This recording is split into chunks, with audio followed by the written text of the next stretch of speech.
Okay.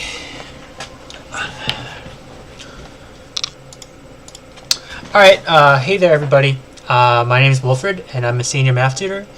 And today I'll be covering 10 questions related to calculus, related to derivatives and integrals. A little bit backstory upon myself. I graduated from McMaster with a major in biochemistry and a minor in mathematics. And yeah, if you have any other issues with your homework or tests or assignments, please submit them through OneClass and we'll get to them as soon as possible. So let's jump right into it. Okay, so the first question reads, how do you calculate the left and right Riemann sum for the given function over the interval 1, 5 using n equals 4 for f of x equals 3x? Okay, so first of all, let's try to graph this function first and see what it looks like. So we see here that this function is a line function with slope of 3 and y-intercept of 0. Let me just make this a lot larger. Okay, cool. Alright, so let me just label our axis here. Let's draw this line.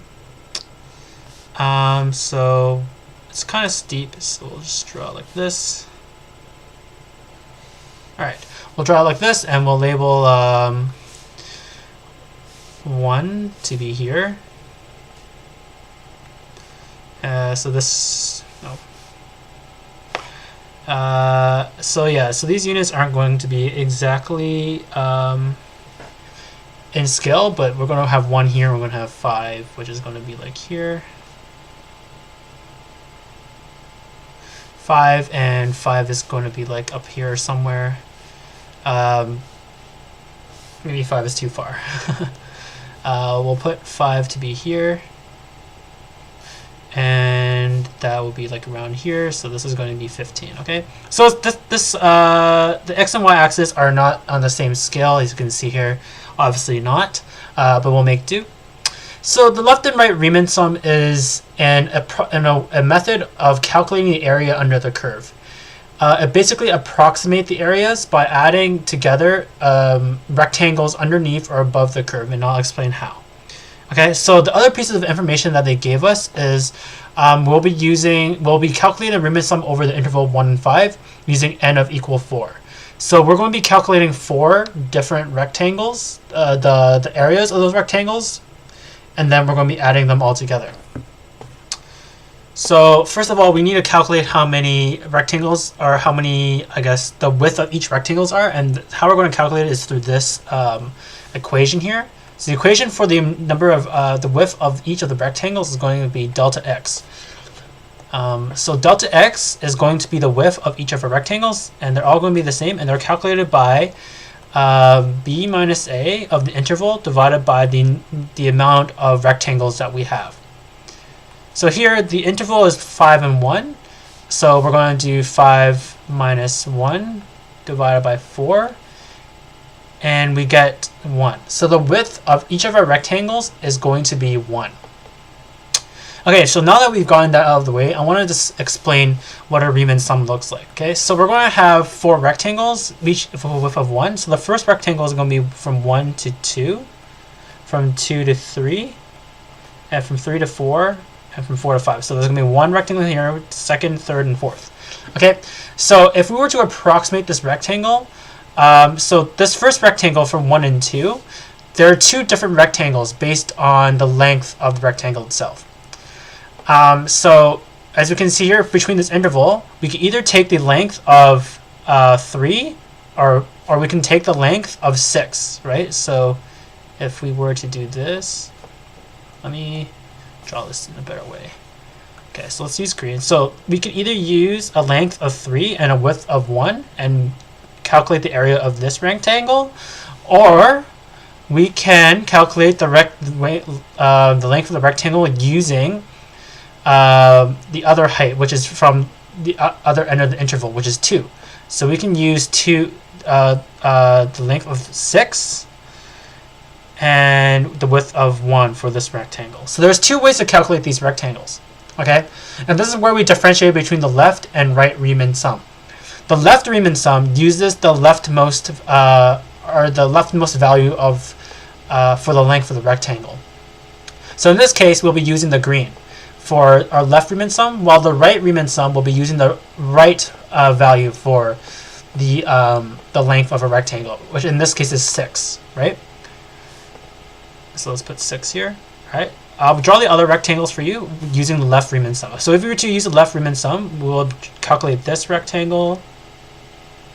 And sorry about my drawing here; it's pretty bad.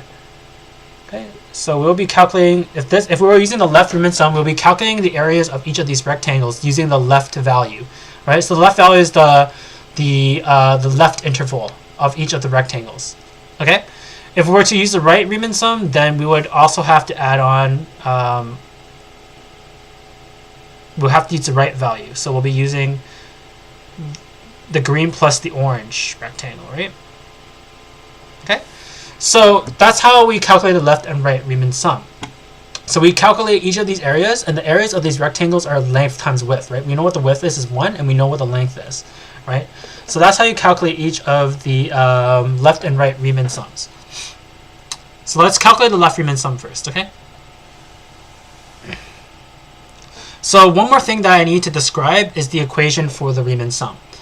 Okay, so the equation for a Riemann sum is the sum.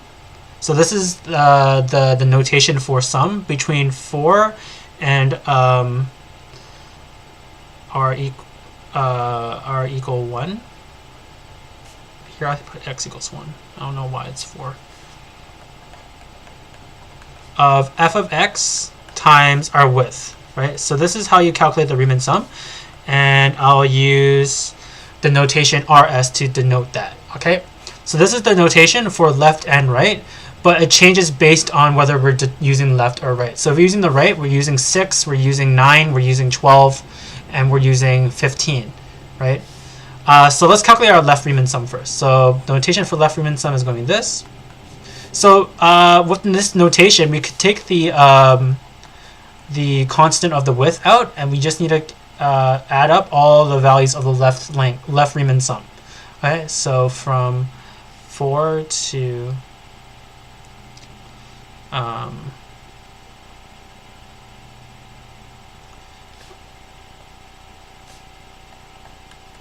okay, x equals 1, so that will be equal to f of x. Okay, so the junior tutor kindly provided us a solution for this. So it's delta x times f of 1, which is 3, f of 2, which is 6, f of 3, which is 9, and f of 4, which is 12. Okay, so here these correspond to 1, 2, 3, and 4, which is our left values for our Riemann sum, right? And if we're add all of this together, this is 1, this is 9, 18, 30. Okay, let's calculate our right Riemann sum now. Okay, so delta x. Here we're going to exclude our 1 value here, so we're going to calculate from 2, x equals 2, to 5, okay, of f of x. If we do so, we'll get delta x, our 1, times f of 2, which is 6, f of 3, which is 9, f of 12, f of 4, which is 12, and f of 5, which is 15. And if we add this all together, we get 15 plus 12 is 27, 27 plus 15 is 42. Okay? Alright, so that's how you calculate left and right Riemann sum. So let's look at this geometrically, for example, right?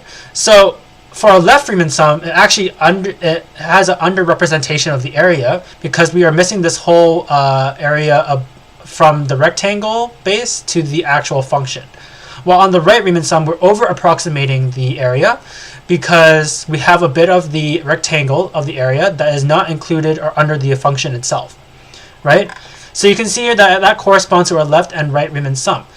Our right Riemann sum is 42 and our left Riemann sum is 30. If we were to actually calculate the area under the curve, which is just our integral here, we would find that the curve is actually equivalent to 36. So let's calculate the area, and then I'll explain to you how the left and right Riemann sum work in relation to the integral itself. Okay, so the area is the definite integral of a function from 5 to 1 in terms of dx. Okay, So if we were to differentiate this, we would get 3 of x squared divided by 2 of 5 and 1. And that gives us 3 over 2 of 25 minus 1. And if we were to simplify this, we would get 36. Okay, so we can see here that the area under the curve is in between our right and left Riemann sum. So how does this all relate together? So actually, the integral can be derived from the right and left Riemann sum. And the way that is derived is that the integral actually calculates the addition of very small rectangles with very small width altogether. So as the width approximates and gets closer to 0, we get closer to the actual area under the curve. So if, for example, we were to say, oh, we want more rectangles, so let's say we wanted 20 rectangles within our interval. If we have 20 intervals within our rectangle, our left and right Riemann sum will get closer and closer together, and they'll be heading towards the actual area under the curve. And that's how an integral is calculated. It calculates the sum of very thin rectangles, so numerous rectangles within the interval, and by doing so it can approximate the area under the curve to a very good degree. So that's how an integral works, and it's based off the left and right Riemann sums, which are ways of trying to approximate the area under the curve. Okay, so other than that, this answer is correct, and this is how you calculate the left and right Riemann sum. For the left one, you want to use the leftmost intervals for each of the rectangles, and for the right Riemann sum, you want to use the values for the rightmost interval for each of the rectangles. And to calculate the width of the rectangles, you have to determine how many rectangles you have, and you need to calculate how many rectangles, or the width of those rectangles within the interval. Okay, so this solution is correct. Good work. Okay, cool.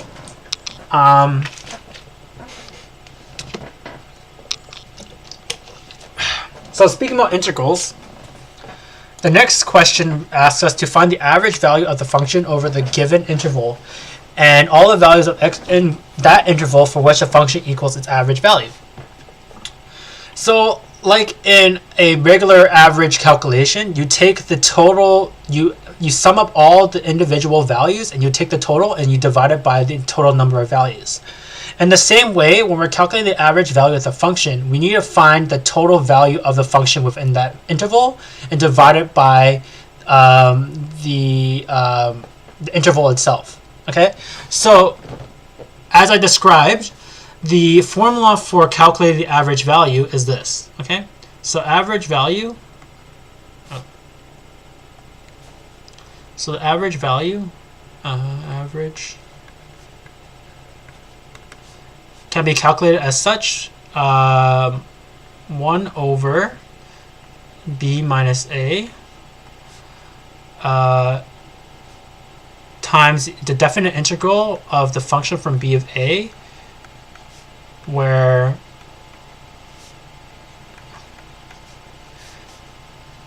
it is defined over interval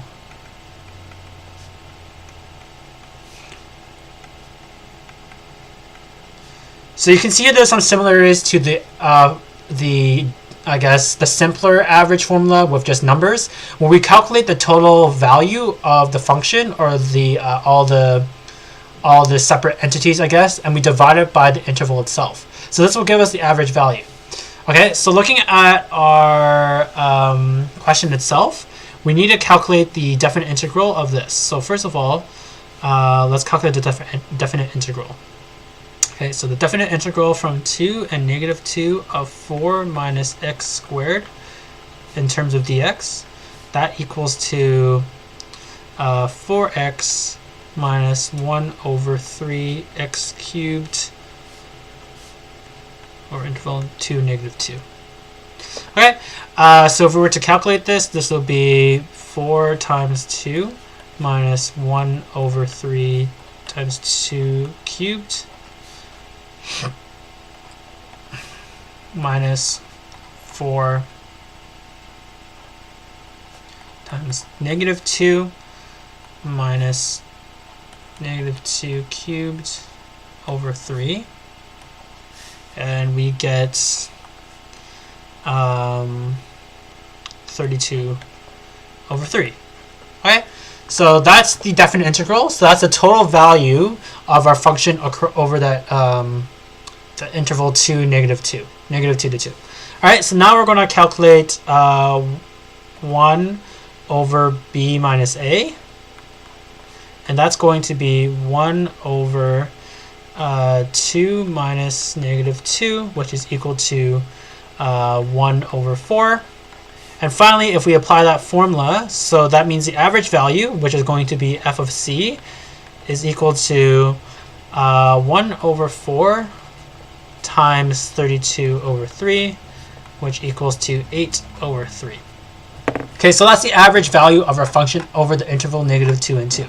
So finally, the final question that the question poses is to find the values of x in the interval for which the function equals its average value. So we set f of x to be equal to 8 over 3, and we solve for x. Okay, and if we solve for x, we get x equals 8 over 3 minus 4, and that equals to x squared equals 4 minus 8 over 3. That equals to 12 over 3, so 4 over 3 x squared, and that equals to x equals plus or minus 2 over root 3. Okay, so that's how you calculate the values of x, where f of x equals its average value. So if we were to plug this into our function here, you would get 8 over 3. Okay, so that's how you solve this question of finding the average value of the function over a given interval. Okay, so this solution is correct. Cool. All right, moving along to question number 3. All right, question number 3 reads, what is the derivative of e to the power of x squared? All right, so the junior tutor actually did this entirely wrong. So they first said, they first showed us the power rule of differentiation, which is actually used for this solution, but then they went along to try to solve the integral of ex squared, which is not what the question asked. So I'm just going to solve the derivative for this function. Okay. So here we need to take advantage of what we call the chain rule. All right. So the chain rule is for functions, compositional functions. So for a function, let's say f of g of x, like this, the derivative of this will be f prime of gx times g prime of x. Okay, so that's how you calculate the derivative of compositional functions. In this case, our compositional function is e to x squared, right? So we have our function f of x, which is ex, and then we have g of x, which is within the x, which is x squared, right? So to calculate function f of x equals e of x squared, we're going to use our chain rule here. Okay, so we're going to calculate the derivative of ex squared, and we're going to multiply it to the derivative of x squared. Okay, so the derivative of the natural number e to the x of anything is just ex of anything, right? So if we recall, the derivative of e to the power of x is just ex. Okay, so we're going to use that here. So this will be ax squared, and the derivative of x squared is, we're going to use our power rule, which states that the power of the derivative of x to the power of n is just n times x to the power of n minus 1. So we're going to use that here. So this is going to be 2x, and that's it. So our final function will be 2x times ex squared. Okay, so that's our derivative here, and this is f prime of x. Okay, so this solution is wrong because they instead wanted to calculate the integral, but this is how you would calculate integral, or calculate the derivative of e to the power of x squared using the chain rule. the derivative of e to the x and the derivative of the power rule for differentiation. So this solution is incorrect.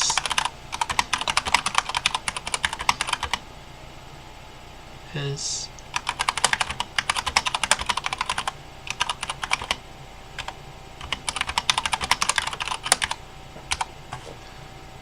right.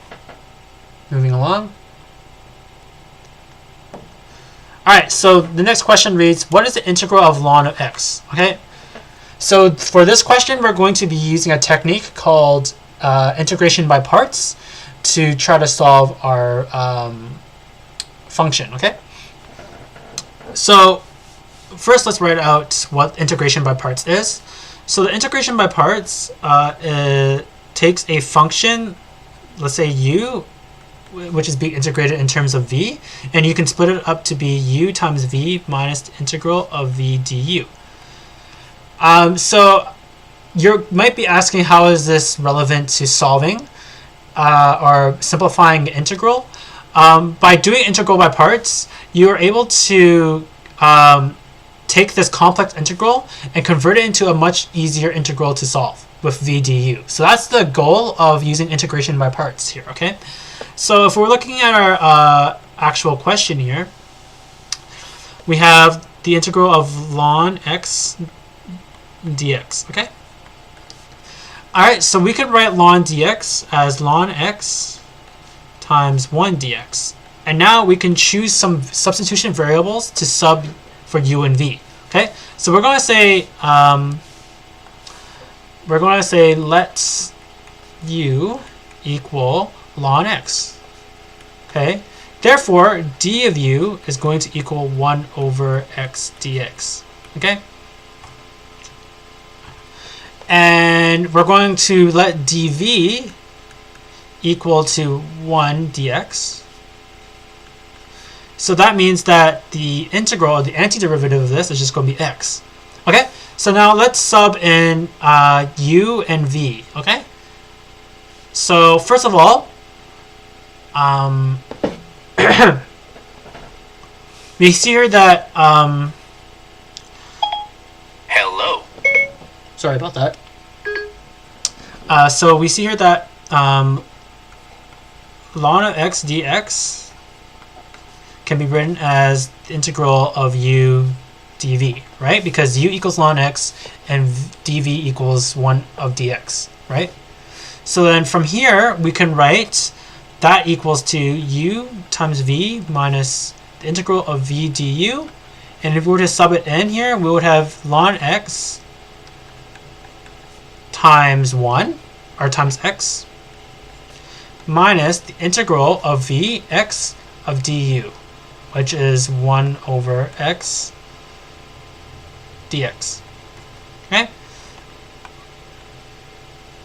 So the integral here is just going to be ln x of x minus the integral of 1 dx. If we were to calculate this all together, we would get x ln of x minus x, and you cannot forget to write a constant here, because if you're calculating indefinite integrals, you have to assume that there might be a constant when you're calculating an antiderivative. Okay, so by using integration by parts, we're able to create a simpler integral to solve. So instead of solving the integral of ln x, we are now solving the integral of 1, which is very simple for us, right? We just use the power rule of integration, and by doing so, we came to the conclusion we found our integral, which is x ln x minus x plus constant c. So this solution is correct. Good job. All right. Let's talk about the next question here. So the next question reads, using the arc length formula, find the length of the curve y equals 2x minus 5 from interval -1 to 3. And then let's check our answer by comparing its length to the distance formula. So the arc length formula uses integrals to calculate the length of a curve, and this is the formula for it. Okay, so L, I should use a different color. The formula is L equals the definite integral from intervals a to b of the square root of 1 plus dy over dx squared and dx, where function y is defined on interval AB. Alright, so that's the arc length of a curve using the integral. So in this question here, they give us a function 2x minus 5, and they give us interval, and they ask us to find the arc length. Okay, so let's do that now. First, we want to find what y prime is, or dy over dx. So dy over dx is going to be 2. Okay, and we're going to sub that into our equation here. Okay, so the arc length equals from 3 to negative 1 of 1 plus 2 squared d of x. Okay, so what do we get here? We get 3 minus 1 of root 5 of dx. And from here, we understand that the integral is going to be root 5 times x from 3 to negative 1. Okay. And the solution from here is that we get the arc length is going to be 4 times root 5. So that's the arc length. Okay, we calculated it from using the arc length formula. And they asked us to compare the arc length, the calculated value from arc length formula to the distance formula. Right? So the distance formula of a curve is given by L equals, so this distance formula only works when we have a straight line, right? And here we do have a straight line, so we can use it. So the length, this is the distance formula, is x2 minus x1 squared. Hold up, that's not right. y2 minus y1 squared plus x2 minus x1 squared.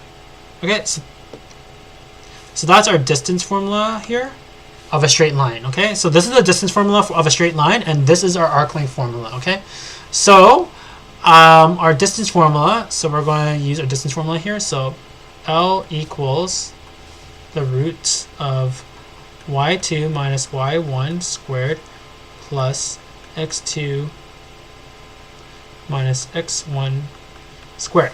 Okay, so we have to calculate what y2 and y1 are first. So we have x2 and x1. So x1 is negative 1 and x2 is 3. So here we're going to calculate y of negative 1, which is equal to negative 2 minus 5, which is negative 7. And we have y of 3 here, which is going to be 6 minus 1, so that equals to 5. Okay, so let's calculate our length now. All right. 6 minus 5. Sorry, this should be 6 minus 5. No, 6 minus 1.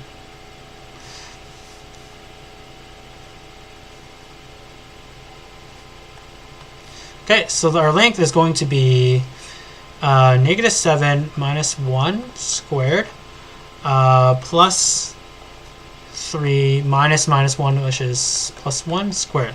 Okay, so if we were to calculate this, we would get 64 plus 16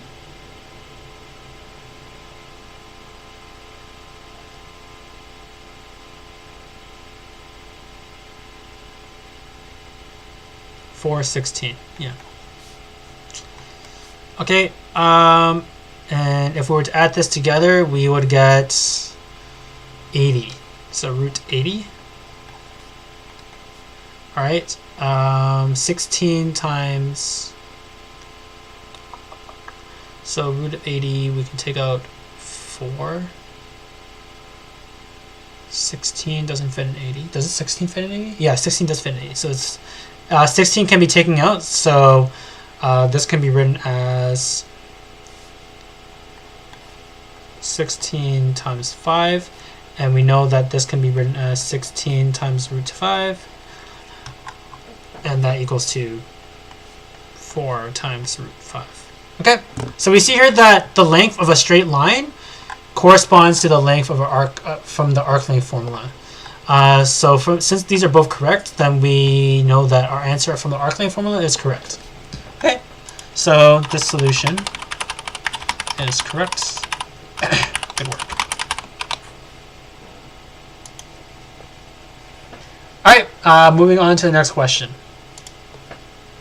Alright, so how do you convert rectangular coordinates to polar coordinates? Okay, so what the question is basically asking us is to convert from our regular Cartesian coordinates to a different set of coordinates called with I guess units r and theta.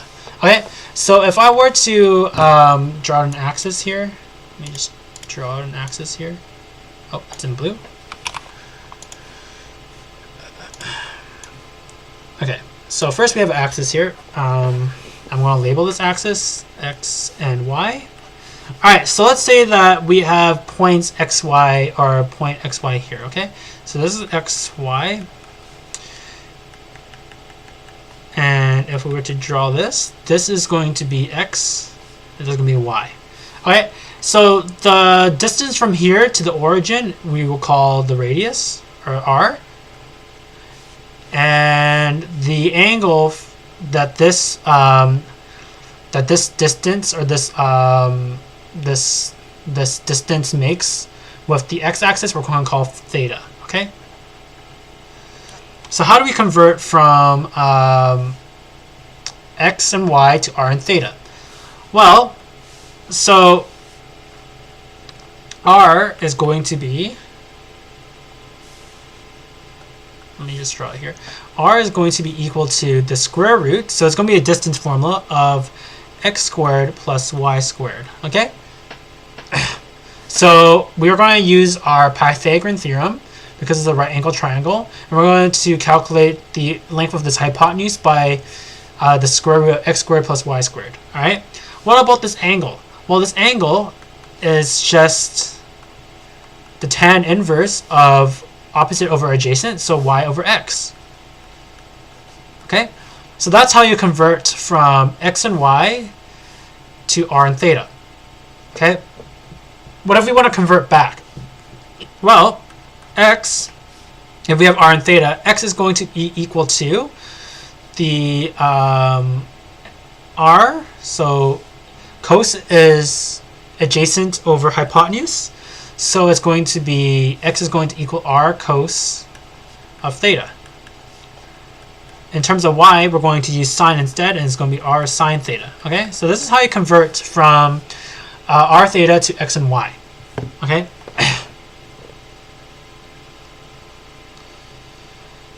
All right, so the junior tutor provides us with some examples, so we're going to work through these examples with you guys right now. Okay, so the first example reads, convert 4 and 2 pi over 3 to Cartesian coordinates. Okay, so we want to convert it to Cartesian coordinates. We need to say x equals 4 cos of 2 pi over 3, right? And y is going to equal 4 sine of 2 pi over 3. All right, so this is going to be equal to, so 2 pi over 3 is on the negative quadrant, so it's going to be equal half. So 4 times half, that equals 2. And this is going to equal 4 times pi over 3 over 2, I believe. Yep, and that's going to equal 2 times root 3. So you're not, okay, so that's how you convert from polar coordinates to Cartesian coordinates, okay? So the second one is convert 1, 1 to polar coordinates, okay? So r is going to be equal to the square root of 1 squared plus 1 squared, which is equal to root of 2. So let me write this out. So this is 2 and 2 root 3. Okay.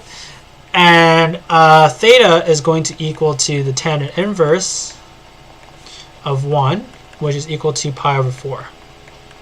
Okay, so if we were to convert this, we would get root 2 and pi over 4. Okay, so that's some examples of how to convert back and forth. And so the last question I want to ask or want to answer is, why should we convert rectangular coordinates to polar coordinates?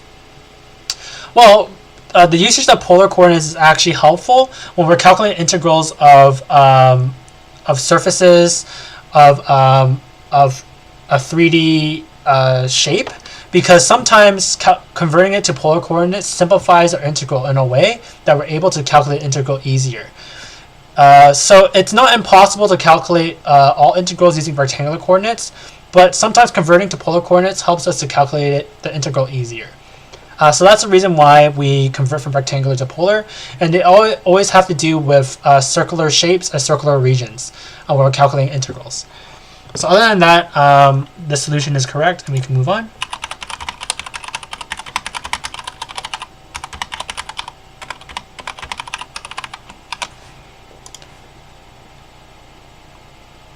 All right.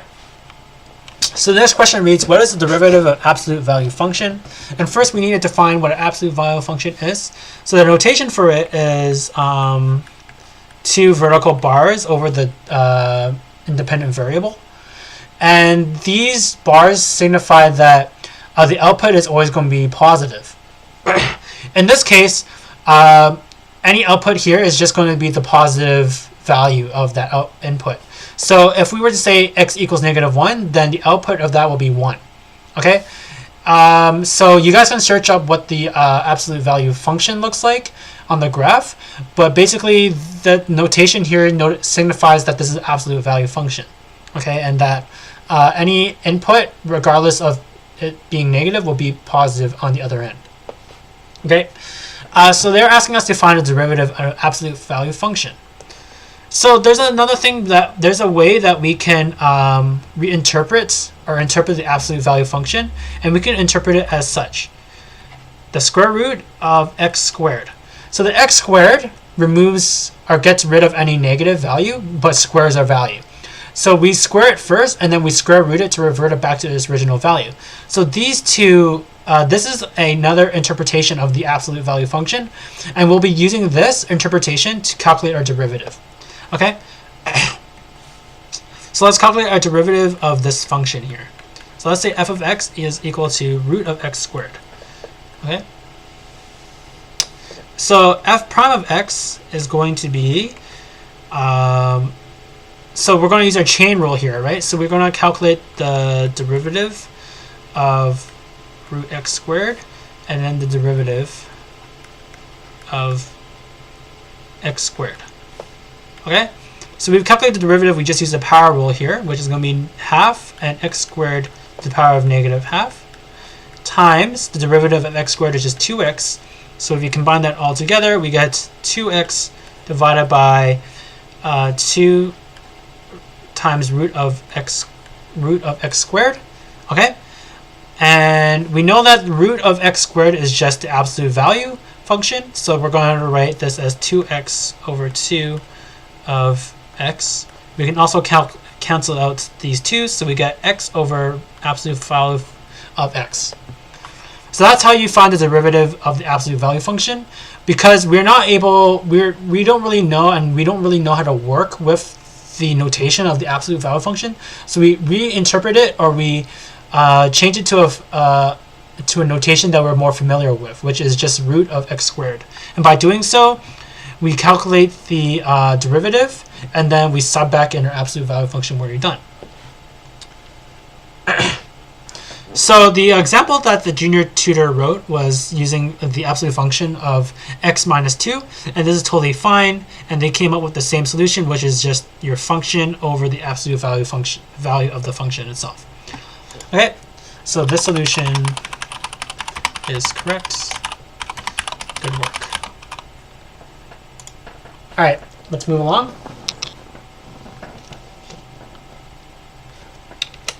Okay, so question number 8 reads, what is the derivative of x squared? So I talked about the power rule of differentiation, but I'll just cover it again. So whenever you're calculating the derivative of a power function such as x to the power of n, the derivative of that is you move the exponent n down and multiply it by x to the power of n minus 1. So you subtract 1 from the exponent, and that's the derivative, right? So in our actual example here, we're going to calculate d of dx squared. And that is, so we move the exponent down, which is 2, and multiply it by x and minus 1 to the exponent. So 2 minus 1. And we get 2 times x, or 2x. Okay? So that's how you calculate the derivative using the power rule of differentiation. So this solution is correct. All right, let's move on to question number 9. Alright, so question number 9 reads, how do you use implicit differentiation to find dy over dx given y squared equals 2 plus xy? Okay, so I first have to explain what implicit differentiation is and how it's different from regular differentiation. Okay, so the regular form of differentiation that we usually do is called explicit differentiation.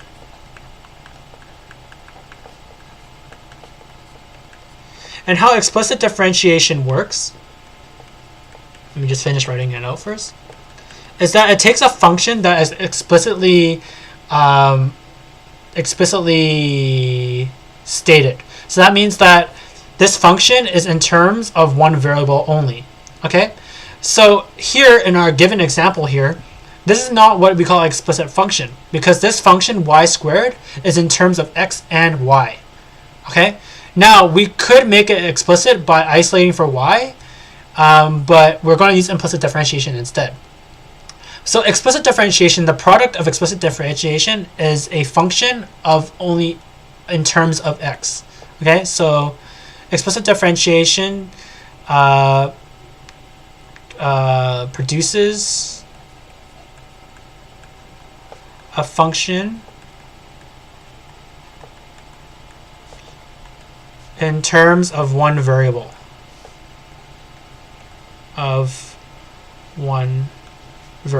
So we're talking about single variable calculus for now. When you get up to multivariable calculus, there might be multiple variables.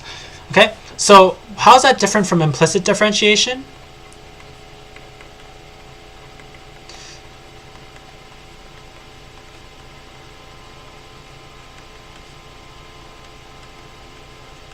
So implicit differentiation differentiates implicit functions. So functions that it's not very clear how many variables are involved here. So this is an implicit function. So you see that y squared is a function of x and y, right? So it's a function of the independent variable of x and also a function of itself, right? So implicit differentiation produces a derivative in terms of multiple variables. In this case, is 2. Okay, so I'll make this very clear. This is only for single variable calculus. So for single variable, okay.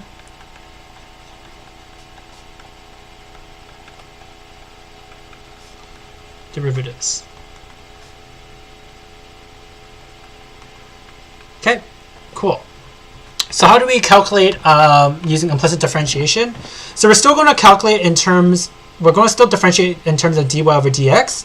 When we approach anything with a y squared, we'll just put y prime or dy over dx instead. Okay, so I'll just go through the example and it'll be clearer to you guys. Okay, so let's calculate dy over dx. Okay, of y squared.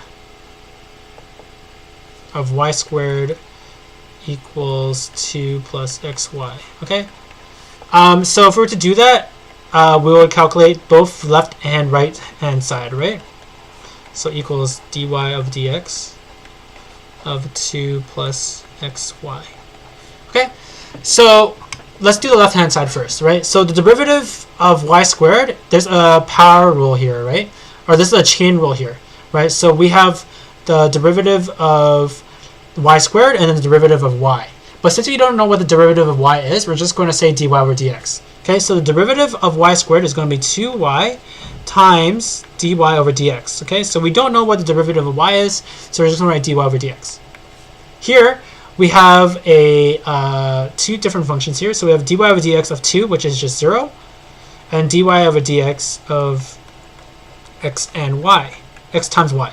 Okay, so we're using the product rule here now, which states that the product rule states the derivative of fx of gx is equal to f prime of x times g of x plus g prime of x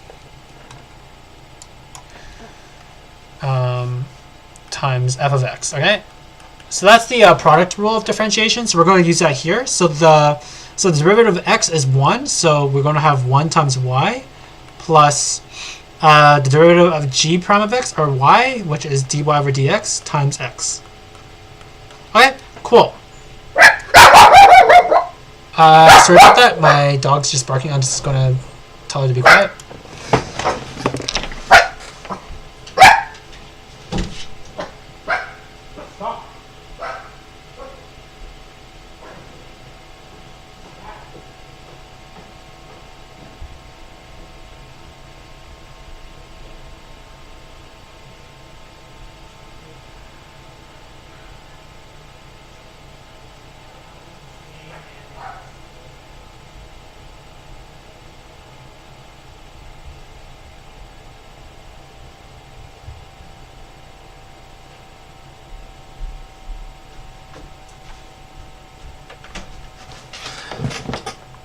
Okay, sorry about that. My dog was barking. Okay, so where were we? Oh, so we're calculating the implicit differentiation of this. So we just finished, actually. So now, at this point of the question, we want to isolate for dy dx. Okay, so we want to move everything with dy dx to the left-hand side. So we're going to move dy dx of times x to the left-hand side, and we get this. 2y of dy dx minus x times dy dx. Okay, and that equals to y. So now we can factor out dy dx on the left-hand side. And we get 2 minus x, or 2y minus x, equals y. And if we divide both sides by 2y minus x, we get equals y divided by 2y minus x. Okay, so we can see here through implicit differentiation that our derivative is a function of both y and x.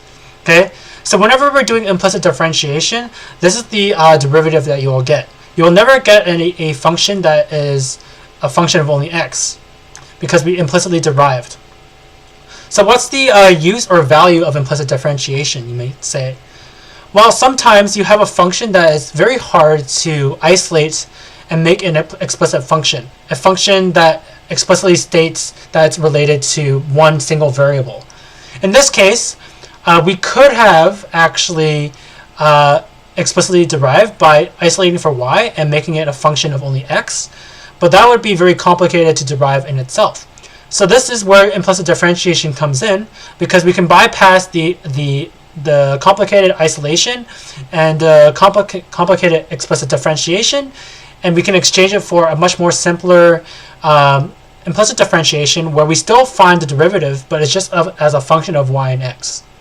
Okay, so other than that, this is the correct solution, and we can move on.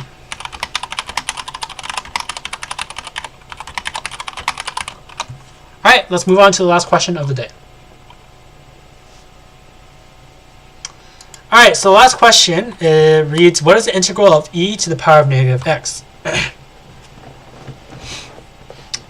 So before, I used the technique of integration by parts to solve this integral, and in this question, we're going to be using substitution to solve this integral. So like every other technique, these substitution is used to simplify the integral so that it's easier to solve. Okay, so first let's write down our integral here. We have the integral of e to the power of negative x of dx. So we're going to let u equal e to the power of negative x. That means d of u is going to equal negative e to the negative x of dx. And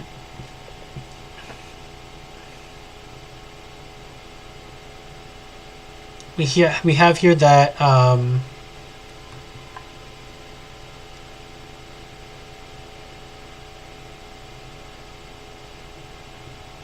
negative du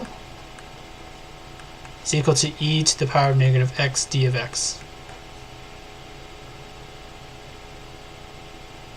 Okay, so we're going to sub in e to negative x of d of x, which is equal to negative du. So this equals to the integral of a constant of du. So there's just something blank here. Okay, so this is just 1 actually. So this equals to negative u plus constant c. Remember, you always have to include a constant c when you're doing indefinite integrals. And then we can just plug back in u, which is equal to e to negative x. And we have negative e to the power of negative x plus c. Okay, so through substitution, we're able to solve this very simple integral of 1 times du. And by doing so, we came to the conclusion we found our integral. Okay, so this solution is correct. Good work. Okay, so that wraps up today's lesson on derivatives in calculus and integrals, sorry. So if you have any other questions or any other concerns with your homework or math or any assignments, please submit them through OneClass and we'll get to them as soon as possible. Other than that, I wish you guys a good night and I hope you guys learned something today. Bye guys.